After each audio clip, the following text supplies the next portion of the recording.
Do you understand the question? I think to answer his question, I think it's both, because after surgery, say you have, X amount of pills left over, and in the future, I think the term's cognitive dissonance, that you psychologically convince yourself in your head that, oh, I was playing soccer and my ankle tweaked, so I need to take one of those Oxycontin I have in my cabinet, even though you really don't, because that's not what it was for. And then at the same time, you get peer pressure from your friends you might see your friend that you've known forever take a drug, and he's like, it's a great time. And then you're just like, oh, well, nothing really bad happened to him. That's like the peer pressure of it.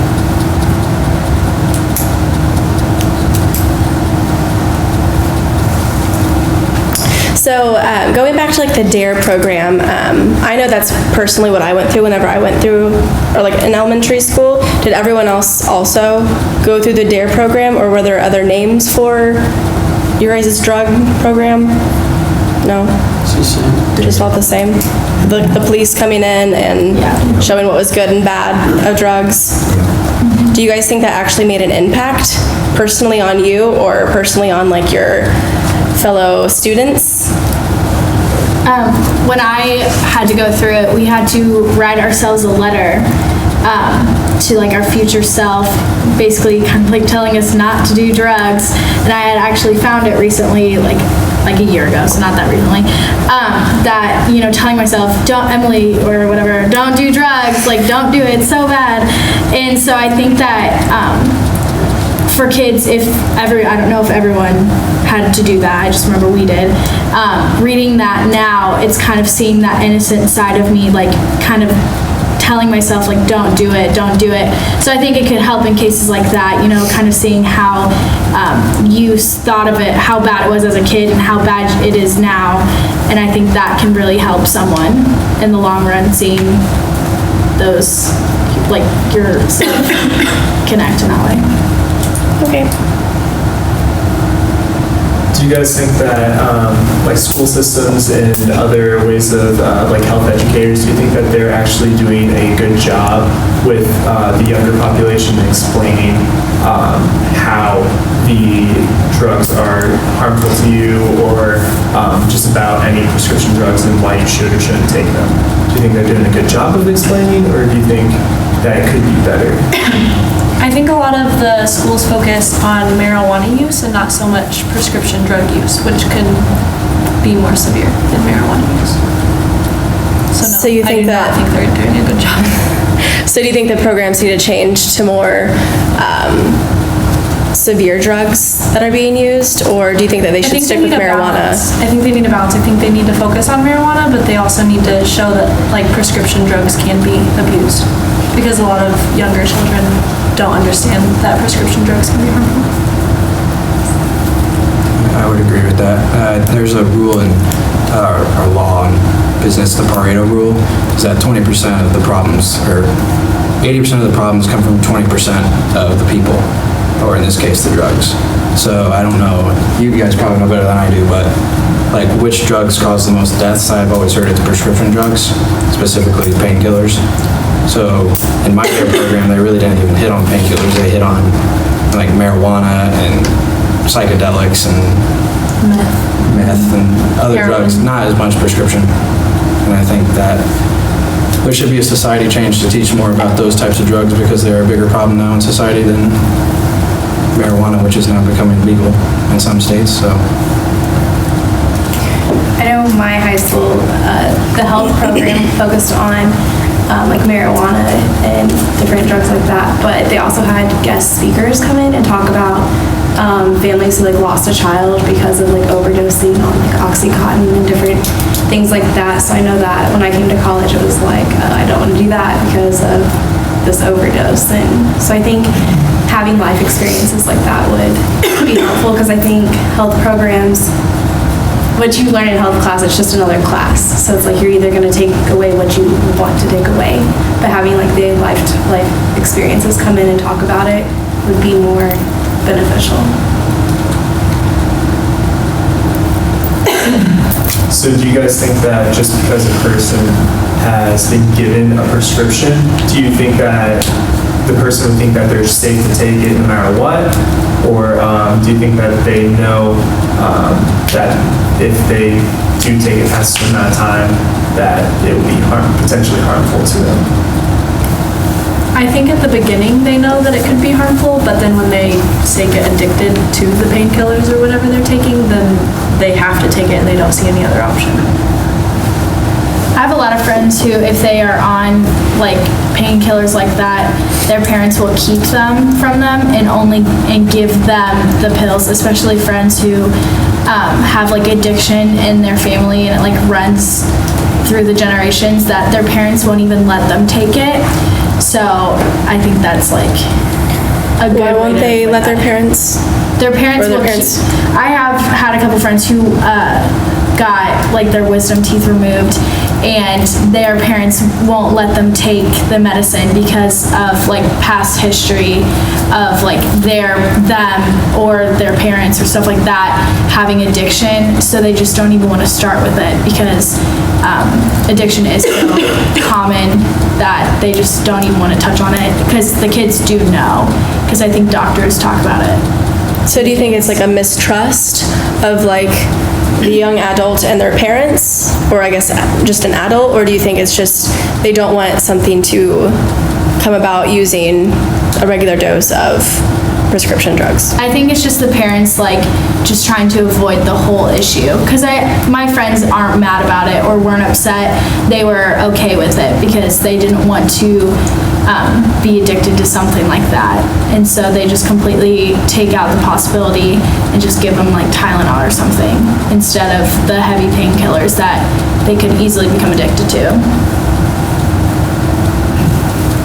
Addiction was used a lot when you guys were describing what you were saying. Do you think it's a prevalent problem within our society now of being addicted to prescription drugs, or do you think that it's steadily been declining? I don't think addiction will ever decline in any form, just because if you get your wisdom teeth taken out, they're going to give you that painkiller, and I don't think addiction is avoidable ever. So.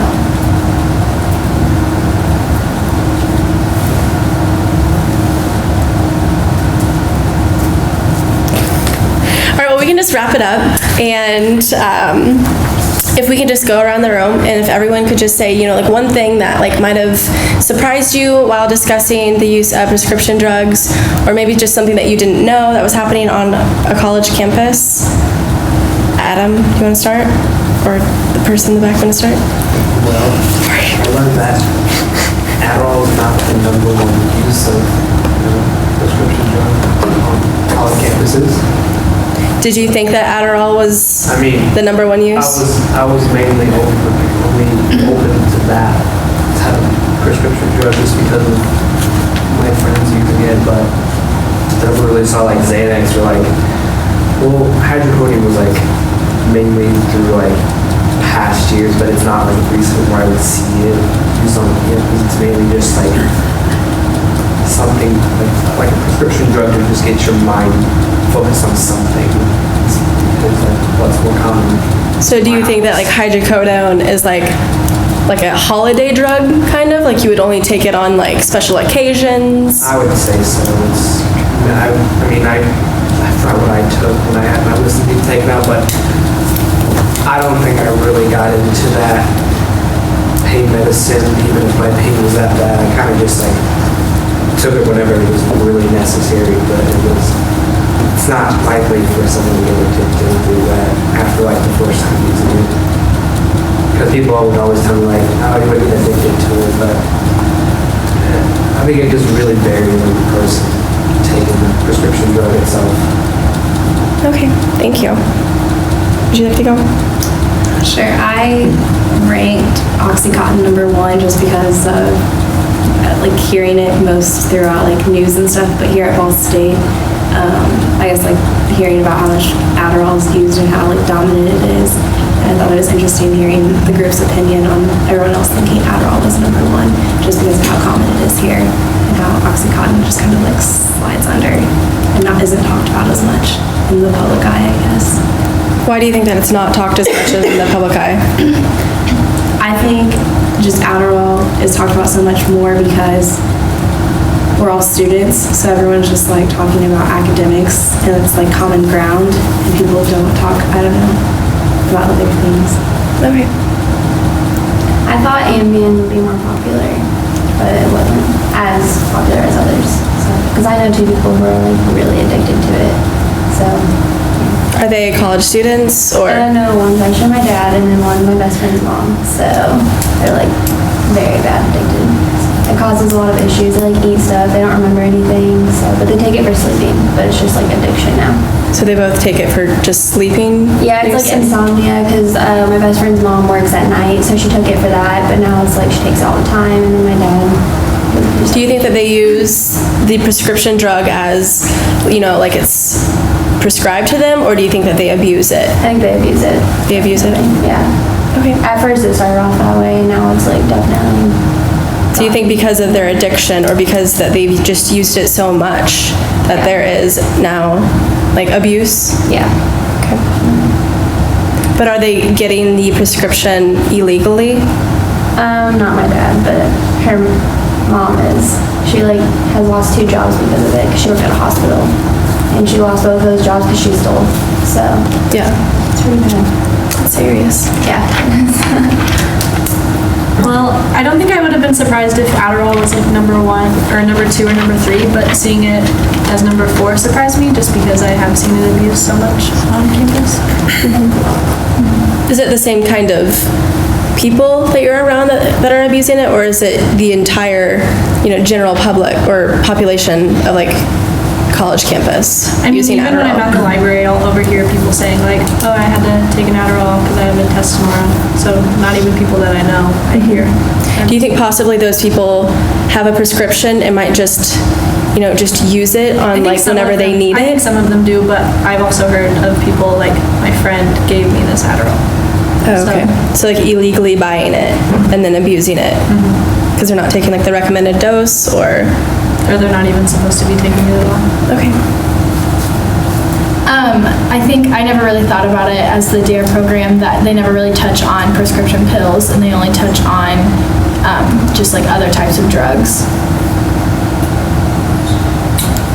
I think from what everyone's said so far tonight, and also with the questions that were asked, that officials such as health advocates or doctors or law enforcement agencies really all need to be in tune with each other, because if doctors start prescribing, too many prescription drugs, that might cause an epidemic, or whatever you want to call it.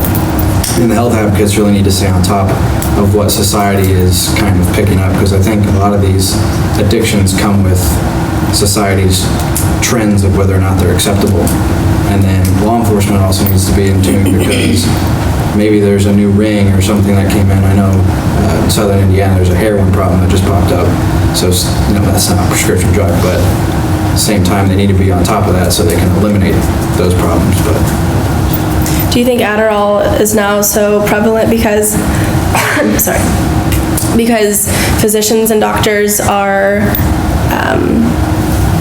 just prescribing it more because they're like diagnosing people more with ADHD now because it's just really common and easy to just sign them up? And I feel like it was. I feel like it's less prevalent now that people are starting to pick up on the fact that it's being abused a lot. So like 2005, 2010 area, doctors were, what it seemed like, were just handing it out like candy, because friends that I talked to or people that I know, they're like, oh, my doctor just prescribed it to me because I went in and told him I couldn't focus. And I didn't have to do anything. And nowadays I know there's like tests and more rigorous things you have to do in order to get the drug, so. okay. What about you two? I just found it most interesting, the whole DARE situation, that they focus mainly on like illegal drugs, and I think when they focus on illegal drugs, it's like marijuana and heroin, because those things are illegal, but they don't think about the fact that prescription drugs are illegal when you're not prescribed them. So I found that kind of interesting. I think it's interesting that prevention Speak up, please. methods Thanks. are not like helpful or